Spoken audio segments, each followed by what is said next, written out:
Olá, pessoal. Eu sou Luiz Gabriel e, junto com os meus colegas Gabriel Vidotti e Carol Alves, vamos apresentar o tema do trabalho O papel da cristalização da água na produção e conservação de sorvetes, da disciplina de Cristalografia, dirigido pela professora Paola. Então, para poder começar, eu vou falar sobre algumas propriedades da água que vão ser temas muito importantes para algumas coisas que veremos mais adiante no trabalho. Então, a água ela tem a fórmula molecular H2O, é formada por dois átomos de hidrogênio e um de oxigênio. Tem o ponto de fusão de 0 graus Celsius. Então, quando a água muda de estado físico, de líquido para o sólido, ela precisa estar numa temperatura de 0 graus Celsius. Faz ligações de hidrogênio. As moléculas da água fazem interações com suas próprias moléculas e com moléculas de outras substâncias que as dissolvem nela. O hidrogênio, que tem carga parcial positiva de uma molécula, é atraído pelo oxigênio de outra molécula, que possui carga parcial negativa. As ligações de hidrogênio elas vão ser importantes mais adiante para o assunto de hidratação de polissacarídeos, na parte da conservação dos sorvetes. E a água é lipofóbica. Lipofobia é um conceito que a gente se refere a substâncias que são immiscíveis quando elas estão em contato com as gorduras, que são os lipídios. Então, do que é feito o sorvete? O sorvete ele é feito pela emulsão de gorduras e proteínas, açúcar, leite, água, pedaço de frutas, creme, suco de frutas, corante, estabilizantes e aromatizantes. A emulsão ela é um conceito que se refere à mistura de dois líquidos immiscíveis, no qual um deles se encontram em uma forma de finos glóbulos no seio de outro líquido. Esse tipo de emulsão é muito importante na etapa de homogeneização da produção dos sorvetes.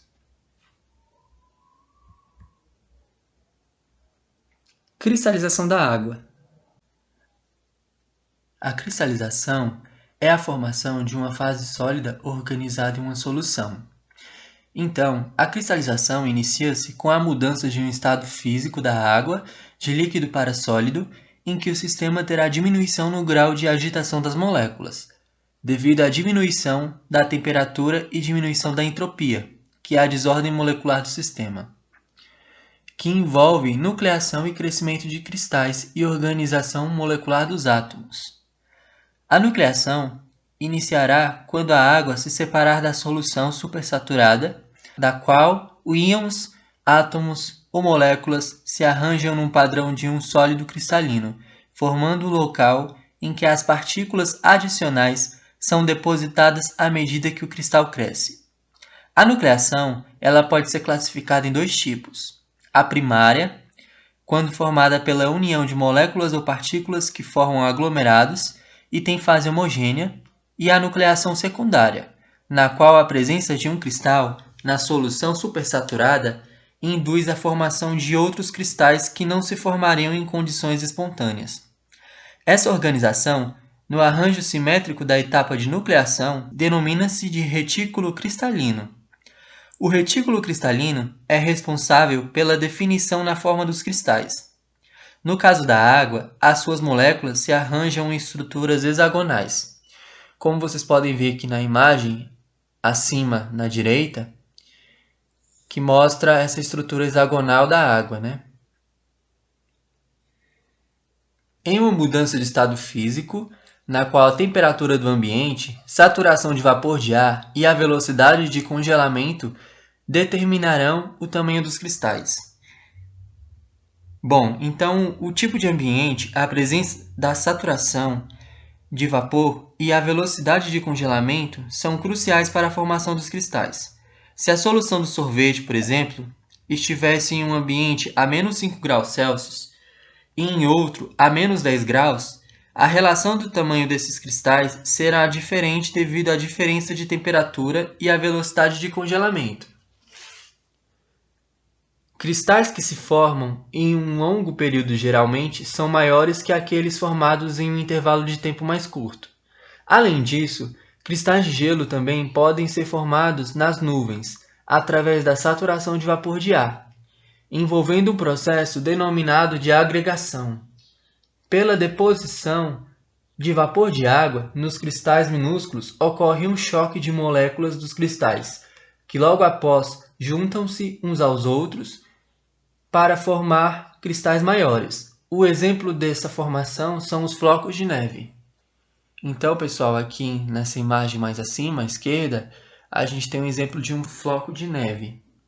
Como vocês podem ver, o centro de simetria dele é hexagonal e à medida que ele vai crescendo, vão crescendo paralelamente.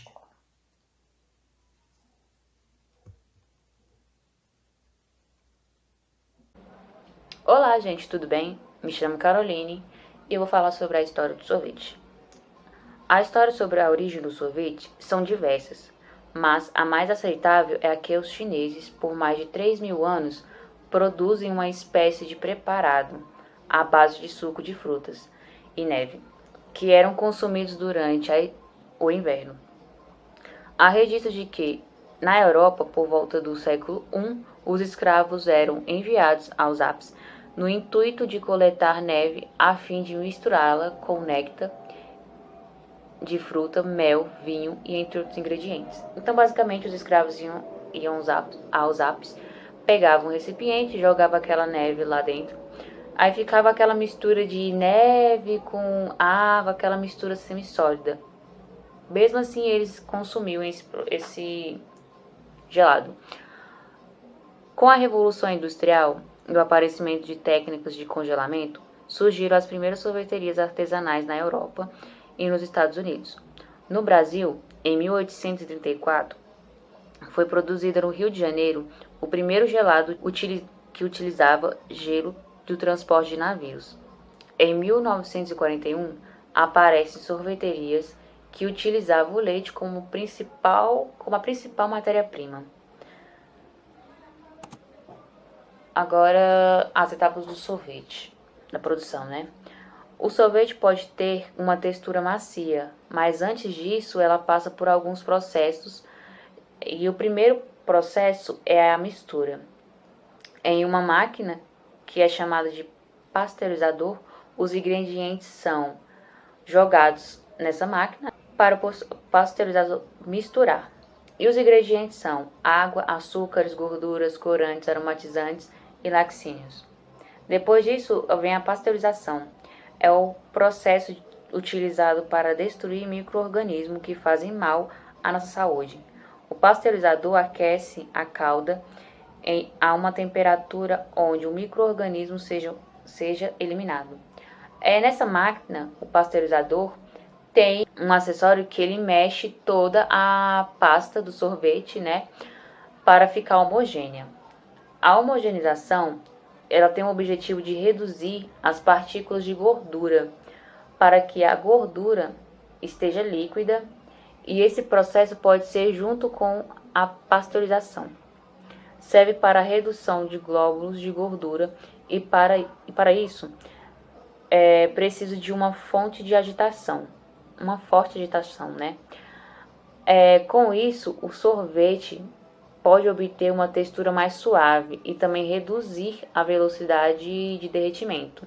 Porque a gordura ela serve para isso, para dar maciez e também para dar aquela diminuir, no caso, a velocidade de derretimento do sorvete.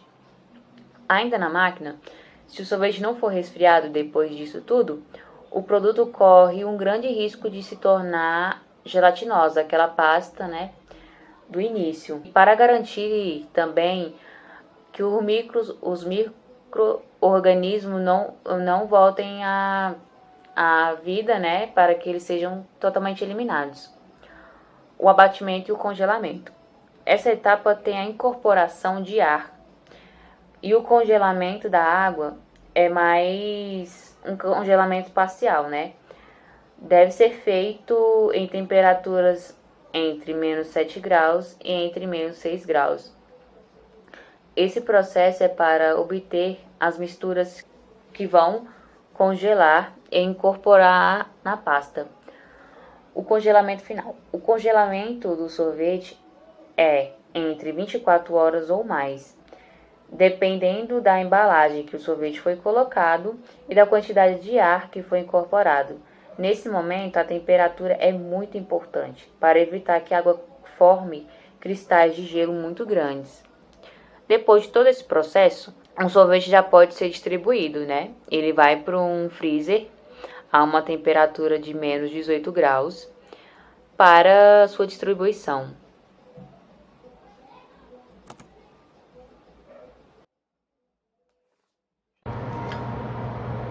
Como aprendemos anteriormente, durante o processo final da produção do sorvete, se é necessário misturá-lo enquanto ele é rapidamente congelado. Por que nós fazemos isso? Porque durante o processo de mistura e rápido congelamento, há uma formação de extremamente pequenos cristais de gelo, assim como você pega bolhas de ar dentro do sorvete, isso dando a cremosidade que o sorvete é conhecido.